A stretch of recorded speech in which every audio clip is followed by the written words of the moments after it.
Bom dia. Hoje nós iremos estar falando de um tema bem interessante dentro do capítulo de ligações químicas, que é a geometria molecular. Nós já temos uma sequência de vídeos sobre ligações químicas, desde a teoria do octeto, passando pela ligação iônica, ligação covalente, normal e dativa. E dando continuidade a isso, hoje nós iremos falar de geometria molecular, mas não faz sentido nenhum você vir assistir um vídeo de geometria molecular se você não tem essa noção do que é ligação iônica e ligação covalente. Então, por isso é necessário que a gente tenha visto todo esse material com antecedência para compreender o que será discutido aqui. Então, as moléculas, gente, como nós sabemos, existe ligação iônica e covalente. As ligações covalentes, elas dão origem às moléculas. E as moléculas, ao contrário do que se pensa, elas assumem formatos tridimensionais. Elas não têm só duas dimensões, elas têm três dimensões. Então, como elas são tridimensionais, elas assumem formatos diferentes no espaço. E é desse tipo de formato, como que a molécula se comporta tridimensionalmente, nós iremos estar falando hoje. Então, vamos começar explicando o que está aqui na primeira folha, que diz o seguinte, que as moléculas, elas são formadas por átomos unidos por ligação covalente, certo? A gente já sabe. Ligações que se caracterizam pelo compartilhamento de elétrons e pode apresentar na sua constituição desde 2 átomos até milhares de átomos. Então, a menor molécula que a gente possa ter é uma molécula que tem apenas 2 átomos, mas elas podem ter até milhares. A disposição espacial dos núcleos desses átomos irá determinar diferentes formas geométricas, ou seja, os núcleos dos átomos que estão se ligando através de ligação covalente, formando uma molécula, elas ocupam posições diferentes no espaço, foi o que eu falei, elas ocupam formatos tridimensionais, e isso vai gerar formas geométricas diferentes, que nós chamamos de geometria molecular, que é a geometria da molécula. O primeiro caso de geometria molecular que nem precisa você bater muita cabeça para entender é as moléculas que têm 2 átomos apenas, como HCl, que é o ácido clorídrico, um átomo de hidrogênio e um de cloro, e o hidrogênio, o gás de hidrogênio, que são 2 átomos de hidrogênio, um ligando-se com o outro. Quando eu represento aqui, na forma estrutural, um par compartilhado, esse tracinho a gente sabe que significa pares compartilhados, hidrogênio com cloro, e aqui entre hidrogênio, o hidrogênio é representa por uma bola pintada de azul e o cloro por uma bola pintada de laranja. Esses 2 átomos, eles não têm moléculas que têm 2 átomos, que nós chamamos de moléculas diatômicas, elas não têm uma outra opção de disposição espacial. Elas ocupam sempre essa disposição aqui em linha. Por isso que nós afirmamos que toda molécula biatômica, ou seja, ou diatômica, elas têm só pode apresentar a geometria linear, que os átomos ficam alinhados. E a gente vai entender por que eles se alinham um pouco mais na frente. Então, mas vale lembrar aqui que moléculas biatômicas ou diatômicas sempre apresentam geometria linear. Os átomos estão no mesmo plano, na mesma linha, como mostra as ilustrações aqui, certo? Na sequência, a gente vai conhecer uma teoria que explica como que os átomos se ajustam no espaço para formar essas figuras geométricas que caracterizam cada molécula. Essa teoria é conhecida como teoria da repulsão dos pares eletrônicos da camada de valência. Todo mundo sabe que a camada de valência é a última camada eletrônica de um átomo. E que um átomo ele pode ter vários elétrons ao redor dessa última camada. Não pode passar de 8, a gente sabe disso. O que a teoria diz? A teoria diz que essa teoria está baseada na ideia de que os pares eletrônicos ao redor de um átomo central de uma molécula, quer eles estejam ou não participando das ligações, isso aqui tem os átomos, os elétrons ligantes e os elétrons não ligantes, os elétrons que estão ao redor de um átomo, mas não estão fazendo ligação, é isso que ele se refere aqui. se comportam como nuvens eletrônicas que se repelem entre si de forma a ficarem orientadas no espaço com a maior distância angular possível. O que é que isso quer dizer, José? O que é que isso quer dizer, professor? Eu quero dizer que os átomos que estão ao redor de um átomo que está se ligando no átomo central da molécula, os elétrons que estão ao redor dele, na camada de valência, eles vão se organizar ao redor do átomo de certa forma que eles mantenham a maior distância possível entre uma nuvem eletrônica e outra. Por quê? Porque as nuvens eletrônicas são formadas de elétrons, e os elétrons têm carga negativa. Como eu tenho aqui nessa representação, o átomo representado aqui no centro, pintado de neon, de amarelo, e aqui ao redor, essas nuvens eletrônicas que eu representei de forma ovalada aqui, ó, é uma representação desse átomo que tem 2 pares de elétrons ao seu redor. Esse aqui tem 3, esse aqui tem 4. Se você verificar a representação onde isso aqui representa um par de elétrons, ou seja, uma nuvem eletrônica, quando eu tenho 2 nuvens, a maior distância que essas nuvens podem manter entre elas é de 180 graus. Mas aqui nesse caso eu tenho 3 pares de elétrons, ou seja, eu tenho 3 nuvens eletrônicas ao redor desse átomo. Elas vão se organizar de forma que a distância entre elas seja máxima. E para que essa distância seja máxima, a distância angular entre eles é de 120 graus. Quando ao redor do átomo tem 4 pares de elétrons, ele se organiza de forma que a distância entre eles se torna 109 graus. Ou seja, as nuvens eletrônicas vão se ajustando ao redor do átomo de maneira que elas fiquem o mais distante possível por conta da repulsão que existe entre elas por serem formadas de elétrons que têm carga negativa. E cargas iguais se repelem. Então essa teoria ela serve para explicar por que as moléculas assumem os formatos que a gente vai conhecer aqui na frente. Lembrando que moléculas biatômicas, ou seja, moléculas que têm 2 átomos, sempre apresentam geometria linear. Seus átomos estão alinhados, em linha. Vamos conhecer aqui casos de geometria.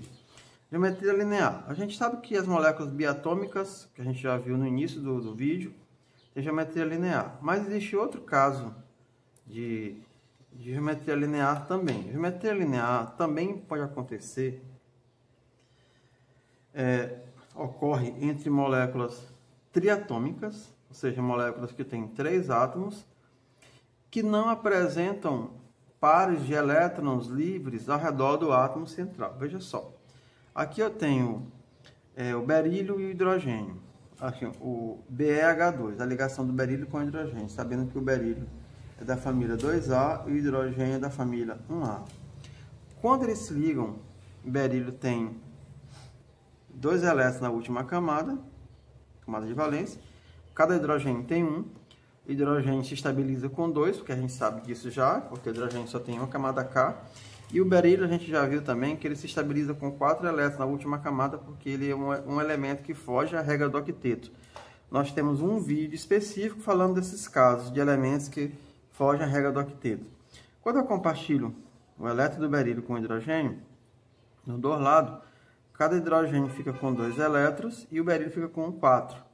E você vê que não fica nenhum par de elétron livre ao redor do átomo central, que é o berílio. Então, quando eu falo átomo central, é o átomo que está no meio da molécula. Ou seja, essa molécula aqui ela é triatômica, sim, porque ela tem 3 átomos, e não apresenta pares de elétrons livres ao redor do átomo central, que é o berílio. Então, moléculas que têm 3 átomos e não apresentam pares de elétrons livres ao redor do átomo central também apresentam geometria linear. Já a geometria angular, ela aparece em moléculas triatômicas com pares de elétrons livres ao redor do átomo central. Eu tenho aqui como exemplo a água. A água, o hidrogênio da família 1A, o oxigênio da família 6A. A gente sabe que o número da família coincide com a quantidade de elétrons da última camada. O hidrogênio tem 1 elétron na última camada, o oxigênio tem 6. A molécula tem 2 hidrogênios, 2 e 1 oxigênio. Quando eu vou montar aqui a estrutura, eu tenho aqui o oxigênio, ó, com seus 6 elétrons na última camada. Esses oxigênios estão ligados com 2 hidrogênios, cada um com 1 elétron. Quando eu faço o compartilhamento, A gente já viu isso na ligação covalente. Esses pares circulados ficam pertencendo aos dois átomos ao mesmo tempo. Você tem aqui, cada hidrogênio ficou com 2, porque ele só precisa de 2, e o oxigênio 2, 4, 6 e 8. Mas tu percebe que o oxigênio é o átomo central e ele tem 2 pares de elétrons livres aqui, ó, ao redor do átomo central. Então, na realidade, esse átomo ele tem 4 nuvens eletrônicas. 1, 2, 3, 1, 2, 3, 4.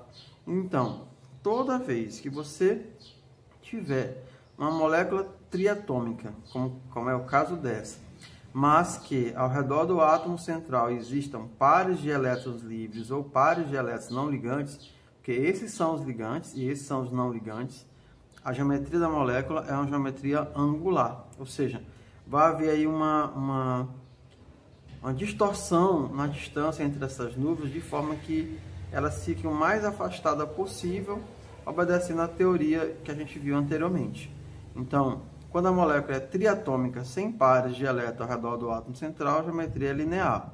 Mas, se a molécula tem pares de elétrons, tem 3 átomos, mas tem pares de elétrons livres ao redor do átomo central, a geometria já passa a ser a angular. Já as moléculas, além da geometria trigonal, podem apresentar geometria piramidal. Em que tipo de moléculas essa geometria acontece?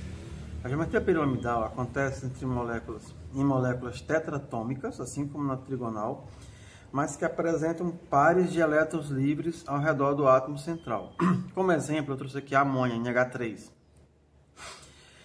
O nitrogênio da família 5A, o hidrogênio da família 1A. Então, o nitrogênio tem 5 elétrons na última camada, a amônia tem 1, o hidrogênio tem 1. Quando eu monto a estrutura de Lyons, que é essa estrutura onde mostro os elétrons da camada de valência, o nitrogênio tem 1, 2, 3, 4, 5. Os elétrons dele em azul, o hidrogênio 1, 2, 1. São 3 hidrogênios, cada um com 1, vermelhinho. Que eu faço o compartilhamento. E construo aqui a forma estrutural plana. Eu vejo que a molécula tem 4 átomos, 1, 2, 3, 4. E ainda apresenta um par de elétron livre aqui no átomo central da molécula, que é o nitrogênio. Então, nesses casos, você vai ter uma molécula com geometria piramidal. Aqui, comparando as duas, trigonal também são moléculas de 4 elétrons, ou melhor, de 4 átomos, mas não tem pares de elétrons livres ao redor do átomo central. Aqui tem 4 átomos e tem um par de elétrons livres no átomo central. Então, quando tem 4 átomos sem pares de elétrons livres no átomo central, a geometria é trigonal. Se tem 4 átomos com pares de elétrons livres ao redor do átomo central, a geometria é piramidal. O próximo caso, ou melhor, os 3 próximos casos, né, é a tetraédrica. Esse tipo de geometria ocorre em moléculas pentatômicas, ou seja, moléculas que têm 5 átomos, sem pares de elétrons ao redor do átomo central, como é o caso do gás metano aqui, ó, CH4. Um carbono, 4 hidrogênio, 4 mais 1, 5, seja molécula pentatômica. Quando eu monto a estrutura de Lyons dessa molécula, né, sabendo que o carbono está na família 4A e tem 4 elétrons na última camada, 1, 2, 3, 4. E cada hidrogênio tem 1, faço o compartilhamento e verifico aqui, ó, molécula com 4 átomos, 5 átomos, 1, 2, 3, 4, 5, o carbono é o central. E ao redor do átomo de carbono, eu tenho 4 pares de elétrons, mas todos são ligantes e não pares de elétrons livres. Portanto, esse tipo de molécula apresenta geometria tetraédrica. E os 2 últimos casos, para você saber, você nem precisa montar a estrutura. Basta verificar moléculas que têm 6 átomos, a geometria é bipirâmide trigonal. E os que têm 7 átomos, a geometria é octaédrica. E hoje, por aqui, a gente encerra nossa aula de geometria molecular.